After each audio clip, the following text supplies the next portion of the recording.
పరిపూర్ణానంద స్వామి Hindupuram parliament స్థానం నుంచి పోటీ చేయాలని ఆయన ఫిక్స్ అయ్యారు. ఎందుకంటే హిందూ అనే పేరున్నటువంటి ఏకైక నియోజకవర్గం అని. వాస్తవంగా రాయలసీమలో భారతీయ జనతా పార్టీకి పేరుంది కానీ మంది బలం తక్కువ ఉంది.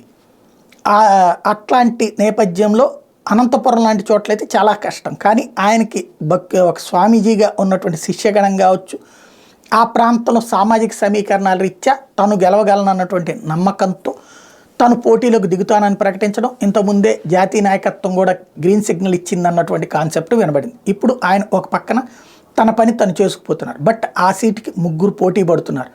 వాస్తవంగా బీజేపీలోనే పెద్ద పోటీ ఉంది. ఓ పక్కన సత్య పార్టీ జాతీయ కార్యదర్శి సత్య పోటీ పడుతున్నారు, అలాగే విష్ణువర్ధన్ రెడ్డి పోటీ పడుతున్నారు.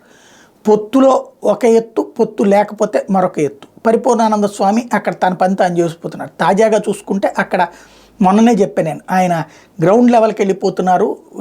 ఈ జాబ్ మేళా లాంటివి నిర్వహించి చేసుకెళ్తున్నారు. పక్క రాష్ట్రాలకు వెళ్ళి 15,000 20,000 రూపాయలకి పని చేసుకునేటటువంటి అక్కడే మ్యానుఫ్యాక్చరింగ్ సెక్టార్ ఇట్లాంటివి తెచ్చి చేయించడానికి ప్రిపేర్ అవుతున్నారు. వాళ్ళతో జాబ్ మేళా నిర్వహిస్తున్నారు. ఇప్పుడు ఆ జాబ్ మేళాలో తాజాగా 700 మందికి ఉద్యోగాలు వచ్చినాయి. ఓవరాల్గా నిరుద్యోగుల్ని ఎంపిక చేశారు. తద్వారా ఒక కీలకమైనటువంటి అడుగు వేసినట్టయింది ఆయన.